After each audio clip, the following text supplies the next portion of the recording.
la province sud. On en discute. J'ai le plaisir de recevoir aujourd'hui Muriel Malfin-Paoga, élue provinciale en charge de l'habitat et de l'urbanisme. Muriel, bonjour. Bonjour. Alors Muriel, avant d'aller dans le vif du sujet, présentation, un portrait un petit peu de Muriel Malfin-Paoga. J'ai 55 ans, ça fait 25 ans que je suis dans le logement social, que je me bats pour défendre le logement, l'habitat en général. Je suis mère de 3 enfants, 3 métis, 3 calédoniens. Qu'est-ce que je peux dire ? Je suis une autodidacte. Je le revendique. L'expérience, les diplômes, je les ai eus avec la vie. Et c'est, je pense, le plus beau diplôme qu'on peut avoir. L'habitat, j'imagine que c'est un enjeu important pour la province sud. Écoutez, c'est dans le monde que l'habitat il est important. Quand vous regardez, un logement, c'est la première dépense des gens du monde entier. Vous avez besoin d'un toit pour vous loger. Donc, effectivement, aujourd'hui, sur cette mandature-là, on en a fait une priorité. On améliore le logement. Justement, présentation de votre secteur, Muriel. Quelles sont les missions, les objectifs à atteindre ? L'objectif, c'est toujours mieux faire. On a une présidente qui est dynamique de la province sud. C'est une femme aussi d'action. Et donc, au niveau, on avait une feuille de route, il fallait la tenir. Donc là, aujourd'hui, quand on arrive un petit peu au terme de notre mandature, on a mis en place donc des commissions d'accompagnement au logement. On a mis en place la commission de prévention des expulsions, où aujourd'hui, c'était quand même plus de 650 familles qui sont concernées par l'expulsion. Et cette commission fait en sorte qu'on a mis en place avec l'État, la province sud, la DEPAS, la direction logement, un accompagnement. C'est-à-dire si on peut éviter l'expulsion, on fait tout pour l'éviter. Donc on accompagne les familles qui sont en grosse difficulté pour essayer de trouver des solutions. Et c'est sûr que 100 familles expulsées, c'est beaucoup, c'est même trop. Mais sur 700 familles qu'on gère, c'est quand même peu. Donc ça veut dire que la commission, elle fait effet. Donc on met en place vraiment tous les dispositifs qu'on peut pour aider les gens. Justement, quels sont ces dispositifs, ces outils mis à disposition des familles notamment ? Quels sont les critères peut-être aussi pour pouvoir y accéder ? Alors, sur ces 2 commissions-là, de toute façon, il y a la commission d'accompagnement au logement. Je prends par exemple un exemple d'un salarié de Radio Océane, pour être clair, qui cherche un logement, un jeune qui cherche un logement. Si le jeune, par exemple, est en CDD, nous avons mis en place on appelle ça le premier logement, des aides d'accompagnement, c'est-à-dire que la personne, elle vient, elle s'inscrit, la maison de l'habitat, direction de logement, et on va l'accompagner, on va lui trouver un appartement, donc un studio, pour qu'il puisse commencer dans la vie, malgré son CDD, puisque vous savez que les agences immobilières ne louent pas aux gens qui ont des CDD. Donc on met en place, et ensuite on met en place toutes les aides. L'aide à la caution, l'aide au logement, on monte tout le dossier pour accompagner cette personne. On fait aussi ça pour les personnes au niveau de l'handicap. Il y a aussi des appartements, vous en avez entendu, et je sais que sur votre entraîne, vous en avez parlé, des femmes victimes de violences. Vous savez, quand une femme est battue et qu'elle vient, il faut tout de suite trouver des logements. Et ça, c'était la police nous avait informé de la difficulté de reloger, de sortir ces personnes qui sont victimes de violences pour leur trouver tout de suite un logement. Donc, on a mis en place un réseau, justement, pour pouvoir avoir des appartements qui soient sécurisés, que la personne, l'auteur des actes ne puisse pas retrouver sa femme et les enfants. Donc, on a mis tous ces systèmes-là en place. On a fait, et puis ce que je vous disais sur les expulsions, la commission des expulsions, vous pouvez aussi avoir, malheureusement dans la vie, et vous le savez aujourd'hui au niveau économique, c'est très difficile, vous pouvez avoir des accidents de la vie où à un moment donné, vous êtes en impayé. On met en place une commission qui va étudier votre dossier et qui va mettre en place toutes les aides pour suspendre le loyer, pour essayer d'avoir des aides qui viendraient payer l'impayé, si c'est une maladie ou un divorce, etc. Donc, qui ferait une remise gracieuse au niveau des bailleurs sociaux pour qu'on reparte à zéro. Il y a tout un accompagnement. Puis, c'est social, c'est aussi pour les enfants, c'est un tout. Vous êtes une femme de terrain aussi, Muriel. Quel est votre ressenti justement quand vous êtes au cœur de l'action ? Comment est perçue ces aides de la province sud vis-à-vis du public ? Sur les aides-là, elles étaient méconnues. Donc aujourd'hui, quand vous regardez, il y a plus de 1000 personnes qui sont venues demander mon intervention, etc. Et quand je discute avec elles, c'est vrai que, et même vous, je suppose qu'il y a beaucoup d'aides que les gens ignorent. Donc aujourd'hui, c'est de communiquer sur ces aides-là, de savoir aussi, parce qu'aujourd'hui, l'administration est très longue. Monter des dossiers, les gens, aujourd'hui, des fois, ils ne savent pas si vous connaissez. C'est vrai qu'au niveau de l'administration, c'est pas évident. Donc, c'est de mettre à disposition. Donc, on essaie aussi au niveau de la direction logement d'avoir des personnes compétentes pour pouvoir les aiguiller et leur dire ou au niveau de la DEPAS, parce qu'on parle de la direction logement, mais vous avez aussi la DEPAS, vous avez des assistantes sociales, alors qui font quand même un gros travail. Donc, il faut les orienter pour pouvoir les suivre. Ensuite, sur le terrain, alors il y a les commissions. Mais je dirais aussi qu'il y a la construction.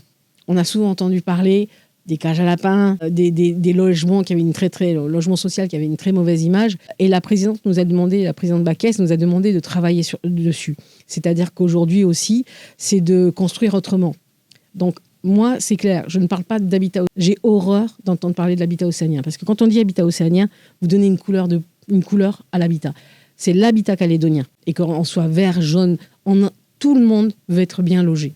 Et donc, comment on travaille sur cet habitat calédonien ? Parce qu'aujourd'hui, vous voyez, on rentre en été, c'est quand même des températures assez élevées. Et moi, je suis partie du principe qu'aujourd'hui, c'est vrai que les gens, on vit souvent dehors. Quand vous habitez à Dambéa, vous habitez à Nouméa, le foncier est très cher. Donc, un jeune ne peut pas acheter, ou moins jeune, ne peut pas acheter ou louer, c'est très difficile. Donc, au niveau par contre, du logement, c'est d'agrandir les terrasses. Donc là, ça a été une mandature où il a fallu faire changer la mentalité des constructeurs pour leur dire il faut agrandir des terrasses. Il faut faire des terrasses, je dirais, entre 20 et 30 mètres carrés parce que c'est une pièce de plus. Il faut fermer les terrasses avec des persiennes pour que les gens soient chez eux et qu'on ne voit pas qu'est-ce qui se passe sur leur terrasse quand ils mangent. Donc il y a tout ce travail au niveau de la construction et des mentalités qu'il a fallu changer. Je peux vous dire que même 4 ans, c'est pas assez. Ça n'a pas été évident. C'est pas évident. Alors justement, Muriel Malfa-Paoga, on arrive à la fin de cette année 2023. Un bilan peut-être à dresser aujourd'hui ? Ce que je trouve dommage sur la mandature, et je suis un peu frustrée, c'est que c'est vrai que ça a été une mandature, on est arrivé en mi-2019, et il faut quand même pas oublier, parce que c'est vrai que des fois on a la mémoire courte, mais sur cette mandature-là, qui pour moi a été la première, on a eu le Covid.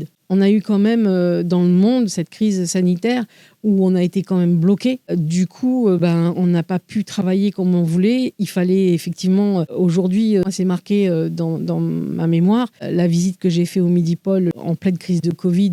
Et quand vous regardez cette image des couloirs de l'hôpital avec des chariots, et des infirmiers, les masques et des cercueils qui rentraient et dans l'hôpital, je l'oublierai jamais. Mais il ne faut pas oublier que le Covid était là, donc on n'a pas pu mettre vraiment en place sur 5 ans la feuille de route qu'on voulait. On a eu quand même 2 référendums, et je peux vous dire que ça prend du temps. Et c'était bloquant parce que les entreprises ne voulaient pas investir. Il y a beaucoup de gens aussi qui partaient. Donc sur 5 ans, on a eu, on va dire, 2 ans et demi, 3 ans, où il a fallu vraiment mettre les bouchées doubles pour pouvoir faire voter des textes.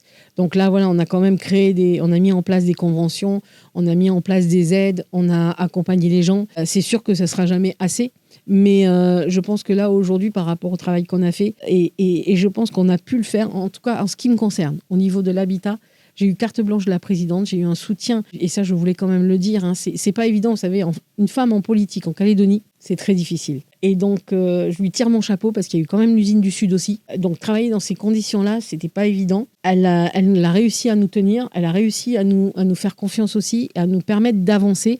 On a un super secrétaire général qui est Nicolas Pagnier. Moi, je voulais le dire aussi parce que, vous savez, on parle des élus. Madame Malfar, OK. Les conventions, c'était aussi avec l'administration qu'on a pu les mettre en place. Les aides qu'on a fait au niveau de la population, c'est avec eux qu'on a pu le mettre en place. Il y a plein de choses qu'on peut faire. C'est pour ça que je suis un peu frustrée parce qu'on n'a pas eu le temps d'aller au bout par rapport à cette mandature qui a été difficile. Et j'espère pouvoir que les prochains continueront sur cette ligne de conduite où, pour moi, l'habitat, comme je le disais, n'a pas de couleur. Il faut vraiment qu'on fasse en sorte qu'on vive mieux. Si les gens sont bien, tout va bien. On le voit aujourd'hui sur Dambéa-sur-Mer, la délinquance, les jeunes, c'est par rapport aux infrastructures, c'est par rapport à l'accompagnement. Et d'où, c'est vrai, j'ai oublié, on va ouvrir en avril la première salle de sport multisport à Polima, où la présidente a suivi la demande que j'avais faite d'embaucher Cédric Do pour s'occuper justement de cette jeunesse. Donc il y a une salle de sport qui va ouvrir, le dojo solidaire de Apolima, où ça sera de la boxe, du judo, du karaté, pour pouvoir amener dans des quartiers dits prioritaires le sport. Parce que je pense qu'on peut arriver pour la jeunesse à les amener à travers le sport ou à travers la culture. Donc ça sera dans les prochains mois, les prochaines années, de pouvoir gérer l'habitat social avec la jeunesse. Quelques infos pratiques, Muriel Malfa-Paoga, avant de nous quitter, en lien avec l'habitat, l'urbanisme, un site, la province sud, j'imagine, pour peut-être retirer des dossiers. C'est la direction logement. Il faut absolument... l'entrée, C'est la direction logement. C'est ce que je disais aux gens quand ils m'appellent. Il faut aller sur la direction au logement qui a du COS. Vous allez sur le site Province Sud, ou voilà, sur la Province Sud, c'est facile, hein, direction au logement Province Sud. Vous cliquez dessus et vous avez tout. Vous avez l'aide au logement, vous avez la maison de l'habitat pour vous inscrire. Il y a vraiment toutes les données tout nécessaires pour pouvoir avoir accès à ces informations. Mais je le dis encore, hein, c'est pas que Internet, parce que ça, c'est la jeunesse. Il faut vraiment, et on a des gens qui sont compétents pour pouvoir accueillir les gens et les guider, les aider pour les accompagner. Et nous, les élus, on est là. Si ça peut arriver, hein, qu'il y ait un Calédonien qui ne soit pas entendu, ne soit pas écouté, là, il n'y a pas de souci. J'ai toujours eu ma porte ouverte et on le voit d'ailleurs sur Messenger où je reçois énormément de sollicitations et on essaie d'y répondre. Un tout dernier message pour les Calédoniens. Ce que je vous disais, hein, je pense que c'est la santé avant tout. Le message, et ça sera aussi mes voeux, c'est aujourd'hui, c'est la santé, c'est primordial. Vous pouvez avoir tout l'argent du monde. Si vous n'avez pas la santé, c'est pas bon. Aujourd'hui, il y a beaucoup de gens que je connais qui sont touchés par cette maladie qu'on appelle le CRAB, le cancer. Et là, vous revoyez la vie autrement. Donc moi, pour les Calédoniens, je dirais avant tout, prenez soin de vous. Allez chez le médecin, faites des bilans, faites attention à vous. Et puis la deuxième, c'est le vivre ensemble. C'est pas un gros mot. Il y a beaucoup de politiques qui vous disent « Ah, le vivre ensemble, le destin commun, c'est bon. » Non, non, non, non, non, non, non. Il faut toujours en parler de ça. Aujourd'hui, la Calédonie, c'est du métissage. On est multiculturel. On n'est pas wallisien, on n'est pas Vanuatu. On est calédonien d'origine wallisienne ou d'origine européenne ou d'origine vanuataise ou d'origine, mais on est calédonien. Et c'est ça qui lie. On voit avec les Jeux du Pacifique. Les Jeux du Pacifique, ce sont la délégation calédonienne qui est partie. Et ça, je pense qu'il faut jamais, jamais baisser les bras. Il faut continuer à le dire. Et moi, je pense qu'en tant qu'élu, même si des collègues me disent c'est bon, non, c'est pas bon. Le destin commun, il existe et il faut continuer à travailler et à faire en sorte qu'il continue à vivre. Et c'est ce que nous retiendrons. Muriel Malfa-Paoga, je rappelle que vous êtes élue à la Province Sud en charge de l'habitat et de l'urbanisme. À très vite. Pour quelques mois. Mesdames, messieurs, merci à vous pour votre fidélité. L'intégralité de cette émission à retrouver en replay sur océane.nc.